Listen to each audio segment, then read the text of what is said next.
ಈ ಒಂದು ವಿಡಿಯೋದಲ್ಲಿ ನಾನು 8/12/2024 ನಡೆದ PDO ಎಕ್ಸಾಮ್ನ ನಾನ್ HK ರೀಸನ್ನಲ್ಲಿ ನಡೆದಿರ್ತಕ್ಕಂಥ ಎಕ್ಸಾಮ್ನ ಪೇಪರ್ 2ನಲ್ಲಿ ಬರ್ತಕ್ಕಂಥ ಕಂಪ್ಯೂಟರ್ ಸೈನ್ಸ್ ಕ್ವಶನ್ನ ಸಾಲ್ವ್ ಮಾಡ್ತಾ ಹೋಗ್ತಾ ಇದ್ದೀನಿ. ಇಲ್ಲಿ ನಮಗೆ 71ಇಂದ 100 ಕ್ವಶನ್ವರೆಗೂ ಕಂಪ್ಯೂಟರ್ ಕ್ವಶನ್ಸ್ ಬರ್ತವೆ. ಇವನ್ನ ನಾನು ಇವತ್ತಿನ ವಿಡಿಯೋದಲ್ಲಿ ಸಾಲ್ವ್ ಮಾಡ್ತಾ ಇದ್ದೀನಿ. ಫಸ್ಟಿಗೆ 71st question, which button among the following is use to change the background of a document. ನಾವು ಡಾಕ್ಯುಮೆಂಟ್ ಅಲ್ಲಿ ಬ್ಯಾಕ್ ಗ್ರೌಂಡ್ ನ ಚೇಂಜ್ ಮಾಡಲಿಕ್ಕೆ ಯಾವುದನ್ನ ಯೂಸ್ ಮಾಡ್ತೀವಿ ಅಂತ ಕೇಳಿದ್ದಾರೆ. ಫಸ್ಟ್ ಆಪ್ಷನ್ ಫಾಂಟ್ ಕಲರ್ ಅಂತ ಇದೆ, ಶೇಡಿಂಗ್ ಸ್ಟೈಲ್ಸ್ ಅಂತ ಇದೆ, ಫಿಲ್ ಎಫೆಕ್ಟ್ಸ್ ಅಂತ ಇದೆ, ಮಾರ್ಬಲ್ ಫ್ಲೋರ್ ಅಂತ ಇದೆ. ಇದರಲ್ಲಿ ಫಿಲ್ ಎಫೆಕ್ಟ್ಸ್ ಅಂತ ಏನಿದೆಯಲ್ಲ, ಈ ಫಿಲ್ ಎಫೆಕ್ಟ್ಸ್ ಅನ್ನೋದು ಸರಿಯಾದ ಉತ್ತರ. Next second question, second means 72nd question. ಇದು ನಾನು ಸಾಲ್ವ್ ಮಾಡ್ತಿರೋದು ಎಸ್ ಸೀರೀಸ್ದು. ಇಲ್ಲಿ ನಿಮಗೆ PQRS ಅಂತೇಳಿ ಪೇಪರ್ 2 ಅಲ್ಲಿ ಕೊಟ್ಟಿರ್ತಾರೆ. ಇದರಲ್ಲಿ ಎಸ್ ಸೀರೀಸ್ನ ನಾನು ಸಾಲ್ವ್ ಮಾಡ್ತಾ ಇದ್ದೀನಿ. 72nd question, the cell reference for a range of cells that starts in cells C1 and goes over to the column H and down to row 10 is called ಅಂತ ಕೇಳಿದ್ದಾರೆ. ಇಲ್ಲಿ ನಾವು ಯಾವಾಗಲೂ ಸ್ಪ್ರೆಡ್ಶೀಟ್ ಅಲ್ಲಿ, Excel ನಲ್ಲಿ ನಾವು ಯೂಸ್ ಮಾಡೋದು C1 ಮತ್ತೆ H10 ಅಂತ ಈ ರೀತಿ ಇರುತ್ತಲ್ಲ, ಇದನ್ನ ನಾವು ಸೆಲ್ ಅಡ್ರೆಸ್ ಆಗಿ ಯೂಸ್ ಮಾಡ್ತೀವಿ. C1 ಟು H10 ಅಂದ್ರೆ ಅಲ್ಲಿಂದ C1 ಇಂದ H10 ವರೆಗೂ ಅಂತ ಅರ್ಥ ಅದು. Next third question, 73rd question ನಮಗೆ which function displays the row data in columns and column data in rows ಅಂತ ಕೇಳಿದ್ದಾರೆ. ಇಲ್ಲಿ ನಮಗೆ ನಾವು ಮ್ಯಾಟ್ರಿಕ್ಸಸ್ ಅಲ್ಲಿ ಏನ್ ಯೂಸ್ ಮಾಡ್ತೀವಲ್ಲ, transpose of a matrix use ಮಾಡಿದಾಗ ಏನಾಗುತ್ತೆ, the rows data will be interchange to column data. ರೋದಲ್ಲಿರ್ತಕ್ಕಂಥ ಡಾಟಾ ಕಾಲಮ್ ಆಗಿ ಚೇಂಜ್ ಆಗುತ್ತೆ, ಕಾಲಮ್ ಅಲ್ಲಿರೋದು ರೋ ಆಗಿ ಚೇಂಜ್ ಆಗುತ್ತೆ. ಅದೇ ರೀತಿ ಇಲ್ಲಿ ಕೂಡ ನಾವು ಡಾಟಾ ಕಾಲಮ್ಸ್ ಅಲ್ಲಿರೋದು ರೋಸ್ಗೆ ಮತ್ತೆ ರೋಸ್ ಅಲ್ಲಿರೋ ಡಾಟಾ ಕಾಲಮ್ಸ್ಗೆ ಆಗಬೇಕು ಅಂದ್ರೆ ಇಲ್ಲಿ ಟ್ರಾನ್ಸ್ಪೋಸ್ ಅಂತೇಳಿ ಯೂಸ್ ಮಾಡ್ತೀವಿ. ಸೊ ಟ್ರಾನ್ಸ್ಪೋಸ್ ಅನ್ನೋದು correct answer. Next 74th question, the formula in Excel starts with ಅಂತ ಕೇಳಿದ್ದಾರೆ. ಇಲ್ಲಿ ನಮಗೆ ಯಾವಾಗಲೂ ಎಕ್ಸೆಲ್ ನಲ್ಲಿ ನಾವು ಯಾವುದೇ ಫಾರ್ಮುಲಾ ಬರಿಬೇಕಾದ್ರೆ ಫಸ್ಟ್ ಸ್ಟಾರ್ಟಿಂಗು ನಾವು ಈಕ್ವಲ್ ಟು ಸೈನ್ ಇಂದ ಸ್ಟಾರ್ಟ್ ಮಾಡ್ತೀವಿ. ನೀವು ಯಾವುದೇ ಫಾರ್ಮುಲಾ ಬರೀರಿ, ಫಸ್ಟ್ ಯಾವಾಗಲೂ ಎಕ್ಸೆಲ್ ನಲ್ಲಿ ಈಕ್ವಲ್ ಟು ಸೈನ್ ಇರಬೇಕು. ಅದಾದ್ಮೇಲೆ ನೀವು ಯಾವ ಫಾರ್ಮುಲಾ ಬರೀತೀರೋ ಆ ಫಾರ್ಮುಲಾನ ಬರಿಬೇಕು. So answer second option equal to sign. Next 75th question, in a spread sheet each cell is refer to by its. ಇಲ್ಲಿ ನಾವು 72nd ಅಲ್ಲಿ ಏನ್ ನೋಡಿದ್ವಲ್ಲ, ಇಲ್ಲಿ C1 H10 ಅಂತ ಇವು ಸೆಲ್ ಅಡ್ರೆಸ್ ಅಂತ ಕರಿತೀವಿ. ಸೊ ಇಲ್ಲಿ ಎಕ್ಸೆಲ್ ಅಥವಾ ಸ್ಪ್ರೆಡ್ ಶೀಟ್ ಎರಡು ಒಂದೇ. Each cell is referred by it's cell address, file address ಅಲ್ಲ, ಇಲ್ಲಿ ಸೆಲ್ ಅಡ್ರೆಸ್ ಇಂದ ನಮಗೆ ಏನಾಗುತ್ತೆ, ರೆಫರ್ ಆಗುತ್ತೆ. Next A group of related web pages is called. ನಾವು ಒಂದು ವೆಬ್ ಪೇಜ್ ನ ಬರೆಯಕ್ಕೆ ನಾವು ಏನ್ ಯೂಸ್ ಮಾಡ್ತೀವಿ, HTML ಅನ್ನೋ ಪ್ರೋಗ್ರಾಮಿಂಗ್ ಲ್ಯಾಂಗ್ವೇಜ್ ನ ಯೂಸ್ ಮಾಡ್ತೀವಿ. ಇಲ್ಲಿ ಕಲೆಕ್ಷನ್ ಆಫ್ ವೆಬ್ ಪೇಜಸ್ ಅಥವಾ group of related web pages ನಾವು ಏನಂತ ಕರಿತೀವಿ ಅಂದ್ರೆ ವೆಬ್ಸೈಟ್ ಅಂತೇಳಿ ಕರಿತೀವಿ. ವೆಬ್ಸೈಟ್ ಅನ್ನೋದೇನು, ಕಲೆಕ್ಷನ್ ಆಫ್ ವೆಬ್ ಪೇಜಸ್ ಅಥವಾ group of related web pages ನ ವೆಬ್ಸೈಟ್ ಅಂತೇಳಿ ಕರಿತೀವಿ. WWW ಅಂದ್ರೆ ವರ್ಲ್ಡ್ ವೈಡ್ ವೆಬ್, HTML ಅಂದ್ರೆ full form hyper text markup language. ಅದೇ ರೀತಿ ಹೋಮ್ ಪೇಜ್ ಅಂದ್ರೆ starting page of a website ಅಲ್ಲಿ ಬರುವ ಫಸ್ಟ್ ಪೇಜ್ ನ ನಾವು ಏನಂತ ಕರಿತೀವಿ, ಹೋಮ್ ಪೇಜ್ ಅಂತ ಕರಿತೀವಿ. ಇಲ್ಲಿ ಕೊಟ್ಟಿರೋದ್ರಲ್ಲಿ ನಮಗೆ group of related web pages ಅಂದ್ರೆ ವೆಬ್ಸೈಟ್ ಅನ್ನೋದು correct answer. Next 77 question, what does clear browsing the data typically include ಅಂತ ಕೇಳಿದ್ದಾರೆ. ಇಲ್ಲಿ ನಮಗೆ only the cache, only cookies, cache, cookies, history and saved password.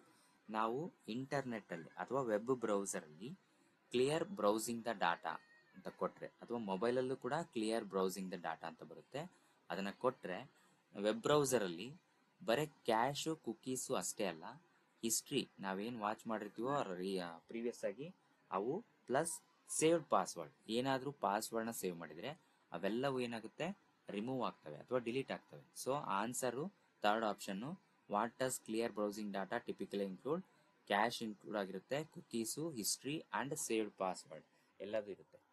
Next question ಬಂದ್ಬಿಟ್ಟು what is a cookie in the context of the internet. Internet ಅಲ್ಲಿ cookies ಅಂದ್ರೆ ಏನು ಅಂತ ಕೇಳಿದ್ದಾರೆ. ಕುಕೀಸ್ ಅನ್ನೋದೇನಂದ್ರೆ it is a small piece of data stored by a website on a user's computer. User computer ಅಲ್ಲಿ ಅದು small piece of data website ಅಲ್ಲಿ ನಾವೇನು ಯೂಸ್ ಮಾಡ್ತಿರ್ತೀವೋ ಆ ವೆಬ್ಸೈಟ್ ಅಲ್ಲಿ ಅದು ಸ್ಟೋರ್ ಆಗಿರುತ್ತೆ. ಹಂಗಾಗಿ first option correct. A small piece of data stored by a website on a user's computer.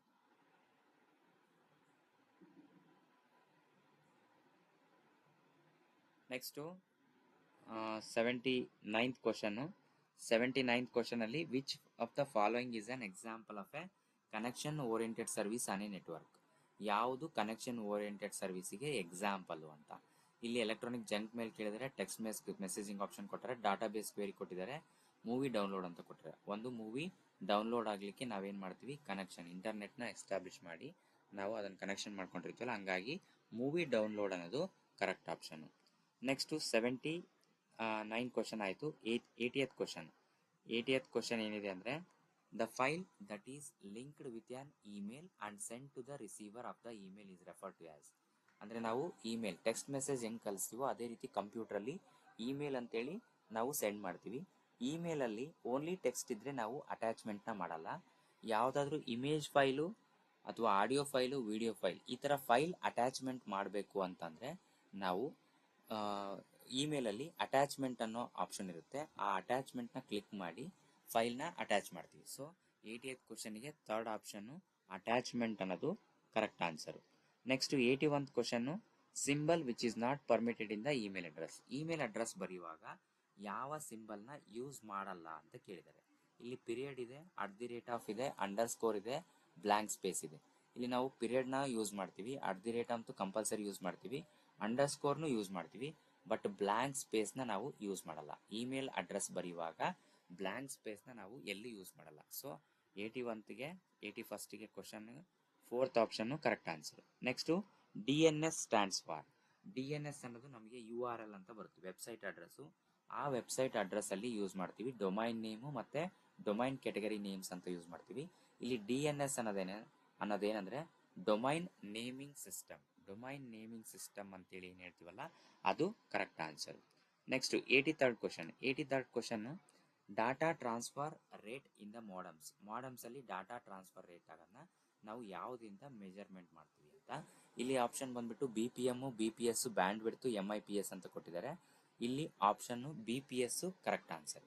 Next 84th ಕ್ವಶನಿಗೆ in MS PowerPoint presentation slide layout is available on dash menu ಅಂತ ಕೇಳಿದೆ. ನಮಗಿಲ್ಲಿ menu bar ಅಂತ ಇರುತ್ತೆ. ಆ menu ಬಾರಲ್ಲಿ file, edit, view, insert, help, ಈ ಥರ ಡಿಫ್ರೆಂಟ್ ಟೈಪ್ಸ್ ಆಫ್ ಮೆನುಸ್ ಇರ್ತವೆ. ಆ ಮೆನುಸಲ್ಲಿ ಯಾವುದರಲ್ಲಿ ಸ್ಲೈಡ್ ಲೇಔಟ್ ಆಪ್ಷನ್ ಇದೆ ಅಂತ ಕೇಳಿದ್ದಾರೆ. ನಾವು ಇನ್ಸರ್ಟ್ ಮೆನುನ ಕ್ಲಿಕ್ ಮಾಡಿದಾಗ ನಮಗೆ ಏನು ಬರುತ್ತೆ, ಇನ್ಸರ್ಟ್ ಮೆನುನ ಕ್ಲಿಕ್ ಮಾಡಿದಾಗ ಸ್ಲೈಡ್ ಲೇಔಟ್ ಆಪ್ಷನ್ ಬರುತ್ತೆ, ಇನ್ಸರ್ಟ್ ಮೆನುನಲ್ಲಿ ಇರ್ತದೆ.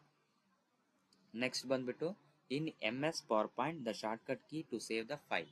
ಶಾರ್ಟ್ಕಟ್ ಕೀನ ಫೈಲ್ನ ಸೇವ್ ಮಾಡಲಿಕ್ಕೆ MS ಪವರ್ ಪಾಯಿಂಟಲ್ಲಿ ಆಗಿರ್ಬೋದು, ಎಕ್ಸೆಲ್ ಆಗಿರ್ಬೋದು, ಅಥವಾ ವರ್ಡಲ್ಲಿ ಆಗಿರ್ಬೋದು, Ctrl+S ಅನ್ನೋ ಶಾರ್ಟ್ಕಟ್ ಕೀನ ಬಳಸ್ತೀವಿ ಸೇವ್ ಮಾಡಲಿಕ್ಕೆ.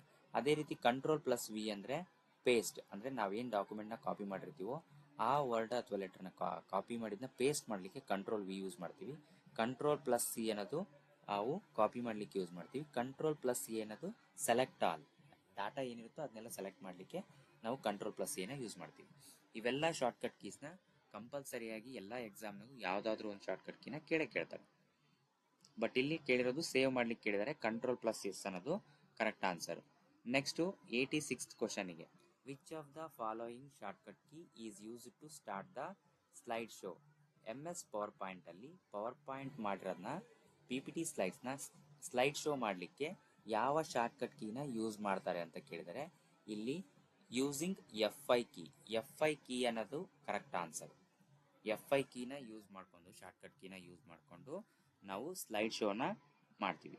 Next who design the Kannada Nudi software. Kannada ನುಡಿ ಸಾಫ್ಟ್ವೇರ್ನ ಯಾರು ಡಿಸೈನ್ ಮಾಡಿದ್ದಾರೆ ಅಂತ. ಇಲ್ಲಿ ಆಪ್ಷನ್ 3rd ಒನ್ ಇದೆಯಲ್ಲ, ಕನ್ನಡ ಗಣಕ ಪರಿಷತ್. ಕನ್ನಡ ನುಡಿ ಸಾಫ್ಟ್ವೇರ್ನ ಡೆವಲಪ್ ಮಾಡಿರೋದು ಕನ್ನಡ ಗಣಕ ಪರಿಷತ್ ಅನ್ನೋರು. ಹಂಗಾಗಿ ಕನ್ನಡ ಗಣಕ ಪರಿಷತ್ತು correct answer. The keyboard layout is commonly used for typing the ನುಡಿ. ನುಡಿನ ಟೈಪ್ ಮಾಡಲಿಕ್ಕೆ ನಾವು ಯಾವ ಲೇಔಟ್ನ ಯೂಸ್ ಮಾಡ್ತೀವಿ ಅಂತ. ಇಲ್ಲಿ ಆಪ್ಷನ್ ಬಂದ್ಬಿಟ್ಟು QWERTY ಅಂತ ಇದೆಯಲ್ಲ, ಇದು correct answer. Next question, the first computer which is provides the storage. 89th question, storage ಮಾಡಲಿಕ್ಕೆ ಫಸ್ಟ್ ಕಂಪ್ಯೂಟರು ಯಾವುದು ಪ್ರೊವೈಡ್ ಮಾಡಿತು ಅಥವಾ ಯಾವುದು ಫಸ್ಟ್ ಸ್ಟೋರೇಜ್ ಕಂಪ್ಯೂಟರ್ ಅಂತ ಕರಿತೀವಿ. ಫಸ್ಟ್ ಸ್ಟೋರೇಜ್ ಕಂಪ್ಯೂಟರ್ ಅಂದ್ರೆ EDSAC ಅಂತ ಬರುತ್ತಲ್ಲ, ಈ EDSAC ಅನ್ನೋದು ಕರೆಕ್ಟ್ ಆನ್ಸರು. EDSAC ಅಂದ್ರೆ electronic discrete storage automatic computer ಅಂತೇಳಿ ಕರಿತೀವಿ. ಇಲ್ಲಿ ಆಪ್ಷನ್ ನಮಗೆ ಸ್ಟೋರೇಜ್ ಯಾವುದು first computer which provides the storage ಅಂತ ಕೇಳಿದರೆ, ಸೊ EDSAC ಅನ್ನೋದು correct answer. Next, which is the must for network printers. Network printers that is connected directly to the local network. Local ನೆಟ್ವರ್ಕಿಗೆ ನಾವು network ಪ್ರಿಂಟರ್ಸ್ನ connected ಮಾಡಿದ್ರೆ direct ಆಗಿ ಯಾವ್ದನ್ನ ಮಾಡಿರ್ತೀವಪ್ಪ ಅಂದ್ರೆ DNS ಹೋಸ್ಟ್ ನೇಮ್ ಅಂತ ಇರುತ್ತೆ. ಆ DNS ಹೋಸ್ಟ್ ನೇಮ್ ಇಂದ ನಾವೇನ್ ಮಾಡಿರ್ತೀವಿ, ಅದನ್ನ ಕನೆಕ್ಷನ್ ನ ಎಸ್ಟಾಬ್ಲಿಷ್ ಮಾಡಿರ್ತೀವಿ. Next, the system bus allows communication of information between the A option, B option, C option ಅಂತ ಕೊಟ್ಟಿದ್ದಾರೆ. ಇಲ್ಲಿ ಅಂದ್ರೆ ಸಿಸ್ಟಮ್ ಬಸ್ ಏನ ಅಲೋ ಮಾಡುತ್ತೆ, ಕಮ್ಯುನಿಕೇಶನ್ ಆಫ್ ಇನ್ಫಾರ್ಮೇಶನ್. ಒಂದು ಡಿವೈಸ್ ಇಂದ ಇನ್ನೊಂದು ಡಿವೈಸ್ಗೆ ಡಾಟಾ ಟ್ರಾನ್ಸ್ಫರ್ ಆಗ್ಲಿಕ್ಕೆ ಯಾವ್ದನ್ನ ಯೂಸ್ ಮಾಡಿರ್ತಾರೆ ಅಂತ. ಅದರಲ್ಲಿ first option data transmitted from main memory to the CPU, ಅದು ಆಗುತ್ತೆ. Next second option input data from the keyboard travels from the device to main memory, keyboard ಇಂದ ಮೇನ್ ಮೆಮೊರಿಗೆ ಹೋಗುತ್ತೆ. Next information from external memory to the transmitted to the main memory, external ಮೆಮೊರಿಯಿಂದ main ಮೆಮೊರಿಗೂ ಅದು transfer ಆಗುತ್ತೆ. So ABC ಅನ್ನೋವು correct options. So all of the above ಅನ್ನೋದು ನಮಗೆ ಕರೆಕ್ಟ್ ಆನ್ಸರ್. ನೆಕ್ಸ್ಟ್ ಕ್ವಶನ್ ಬಂದ್ಬಿಟ್ಟು, which of the following is not used as A secondary storage ಅಂತ ಕೇಳಿದರೆ, ಸೆಕೆಂಡರಿ ಸ್ಟೋರೇಜ್ ಅಲ್ಲಿ ಯಾವ್ದನ್ನ ನಾವು ಯೂಸ್ ಮಾಡಲ್ಲ ಅಂತೇಳಿ. ಇಲ್ಲಿ secondary storage semi conductor memory ಅಂತ ಬರುತ್ತಲ್ಲ, ಇದು ಸೆಕೆಂಡರಿ ಸ್ಟೋರೇಜ್ ಅಲ್ಲಿ ಬರಲ್ಲ. ಹಂಗಾಗಿ ಆನ್ಸರ್ ಬಂದ್ಬಿಟ್ಟು ಸೆಕೆಂಡರಿ ಮೆಮೊರಿ ಯೂಸ್ ಆಗಲಿದ್ದು ಸೆಮಿ ಕಂಡಕ್ಟರ್ ಮೆಮೊರಿ ಅಂತೇಳಿ ಕರಿತೀವಿ. Next, dash is a window utility program that locates and eliminates unnecessary fragments and rearranges the files and unused disk space to optimize the operations. ನಾವಿಲ್ಲಿ backup ಅಂದ್ರೆ data backup ಆಗುತ್ತೆ, disc cleanup, disc ಅಲ್ಲಿರೋದನ್ನ ನಾವು ಯಾವ್ದಾದ್ರು file ಅಥವಾ remove ಮಾಡಿ ಅದನ್ನ clean ಅಥವಾ ಇದನ್ನ ಆಪ್ಟಿಮೈಸ್ ಮಾಡಲಿಕ್ಕೆ ನಾವು ಯೂಸ್ ಮಾಡ್ತಕ್ಕಂಥದ್ದು ಯಾವ್ದು ಅಂದ್ರೆ ಡಿಸ್ಕ್ ಕ್ಲೀನಪ್ ಅನ್ನೋದು correct option. Next, which of the following was the main electronic component used in the first generation computers. First generation computers ಅಲ್ಲಿ ಯಾವಾಗಲೂ ವ್ಯಾಕ್ಯೂಮ್ ಟ್ಯೂಬ್ಸ್ ನ ಯೂಸ್ ಮಾಡಿರ್ತಾರೆ. ಸೆಕೆಂಡ್ ಜನರೇಷನ್ ಅಲ್ಲಿ ಟ್ರಾನ್ಸಿಸ್ಟರ್ ನ ಯೂಸ್ ಮಾಡ್ತಾರೆ. ಥರ್ಡ್ ಜನರೇಷನ್ ಅಲ್ಲಿ integrated circuits ನ use ಮಾಡ್ತಾರೆ. ಸೊ ಅವ್ರು ಕೇಳಿರೋದು first generation computer. First generation computers ಅಲ್ಲಿ ಯಾವಾಗಲೂ ವ್ಯಾಕ್ಯೂಮ್ ಟ್ಯೂಬ್ಸ್ ನ ಯೂಸ್ ಮಾಡಿರ್ತಾರೆ. ನೆಕ್ಸ್ಟ್ ಅದೇ ರೀತಿ 95th question, to view the contents that cannot be fit into a window the user can use the ಅಂತ ಕೇಳಿದರೆ, ಅಂದ್ರೆ ನಾವು ಕಂಟೆಂಟ್ ನ ವ್ಯೂ ಮಾಡ್ಲಿಕ್ಕೆ ಯಾವ್ದನ್ನ ಯೂಸ್ ಮಾಡಿರ್ತಾರೆ ಅಂತ ಕೇಳಿದ್ದಾರೆ. ಇಲ್ಲಿ ನಮಗೆ ಆಪ್ಷನ್ ಬಂದ್ಬಿಟ್ಟು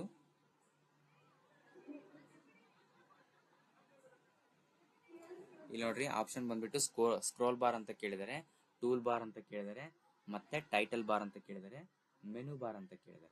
ಇಲ್ಲಿ ನಮಗೆ ಯಾವುದು ಆನ್ಸರ್ ಅಂತ ಅಂದ್ರೆ ಫಸ್ಟ್ ಸ್ಕ್ರಾಲ್ ಬಾರ್ ಅಂತ ಬರುತ್ತಲ್ಲ, ಆ ಸ್ಕ್ರಾಲ್ ಬಾರ್ ಅನ್ನೋದು correct answer. Next, GUI stands for ಅಂತ ಕೇಳಿದರೆ, GUI ಅನ್ನೋದು ಏನಂದ್ರೆ ಗ್ರಾಫಿಕಲ್ ಯೂಸರ್ ಇಂಟರ್ಫೇಸ್ ಅಂತೇಳಿ ಕರಿತೀವಿ. So second option correct answer, graphical user interface. Next, which is not A font style. ಇದರಲ್ಲಿ ಯಾವುದು ಫಾಂಟ್ ಸ್ಟೈಲ್ ಅಲ್ಲ ಅಂತ ಕೇಳಿದ್ದಾರೆ. ಇಲ್ಲಿ ನಮಗೆ ಬೋಲ್ಡ್, ಸೂಪರ್ ಸ್ಕ್ರಿಪ್ಟು, ರೆಗ್ಯುಲರು, ಇಟ್ಯಾಲಿಕ್ಕು ಅಂತ ಕೇಳಿದ್ದಾರೆ. ಇಲ್ಲಿ ಬೋಲ್ಡು, ಇಟ್ಯಾಲಿಕ್ಕು, ರೆಗ್ಯುಲರ್ ಇವೆಲ್ಲ ಏನ್ ಯೂಸ್ ಮಾಡ್ತೀವಲ್ಲ, ಇವನ್ನ ಫಾಂಟ್ ಸ್ಟೈಲು. ಅವ್ರು ಕೇಳಿರೋ ಆಪ್ಷನ್ ಬಂದ್ಬಿಟ್ಟು ಏನಂದ್ರೆ which is not A font style, ಯಾವುದು ಫಾಂಟ್ ಸ್ಟೈಲ್ ಅಲ್ಲ ಅಂತ ಕೇಳಿದ್ದಾರೆ. ಫಾಂಟ್ ಸ್ಟೈಲ್ ಯಾವುದು ಅಲ್ಲ ಅಂದ್ರೆ ಸೂಪರ್ ಸ್ಕ್ರಿಪ್ಟ್ ಅಂತ ಕರಿತೀವಿ. ಸೂಪರ್ ಸ್ಕ್ರಿಪ್ಟ್ ಅನ್ನೋದೇನಂದ್ರೆ, ಫಾರ್ ಎಕ್ಸಾಂಪಲ್ ನಾವು A² ಅಂತ ಬರಿತೀವಲ್ಲ, ಇದು ಫಾಂಟ್ ಸ್ಟೈಲಲ್ಲಿ ಬರಲ್ಲ. ಇದು ನಾವು ಸೂಪರ್ ಸ್ಕ್ರಿಪ್ಟ್ ಅಂತ ಕರಿತೀವಿ. ಆನ್ಸರ್ ಬಂದ್ಬಿಟ್ಟು ವಿಚ್ ಇಸ್ ನಾಟಿ ಅಂತ ಕೇಳಿದ್ರೆ ಫಾಂಟ್ ಸ್ಟೈಲ್ ಅಲ್ಲ, ಯಾವುದು ಅಲ್ಲ ಅಂದರೆ ಸೂಪರ್ ಸ್ಕ್ರಿಪ್ಟ್ ಅನ್ನೋದು correct answer. Next 98 question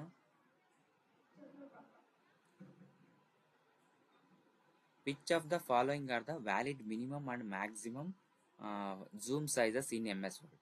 MS Word ಅಲ್ಲಿ ಯಾವುದು ಝೂಮ್ ಸೈಜ್ ಅಂತ ಕೇಳಿದ್ದಾರೆ. 0 to 100 ಕೊಟ್ಟಿದ್ದಾರೆ, 0 to 1000 ಕೇಳಿದ್ದಾರೆ, 10 to 500 ಕೊಟ್ಟಿದ್ದಾರೆ, 10 to 1000 ಕೊಟ್ಟಿದ್ದಾರೆ. ಇಲ್ಲಿ ಯಾವಾಗಲೂ ಮಿನಿಮಮ್ ಸೈಜ್ ಬಂದ್ಬಿಟ್ಟು 10 ಇರುತ್ತೆ MS ವರ್ಡ್ ಅಲ್ಲಿ, ಮ್ಯಾಕ್ಸಿಮಮ್ ಝೂಮ್ ಸೈಜ್ ಬಂದ್ಬಿಟ್ಟು 500 ಇರುತ್ತೆ. So 10 500 correct answer.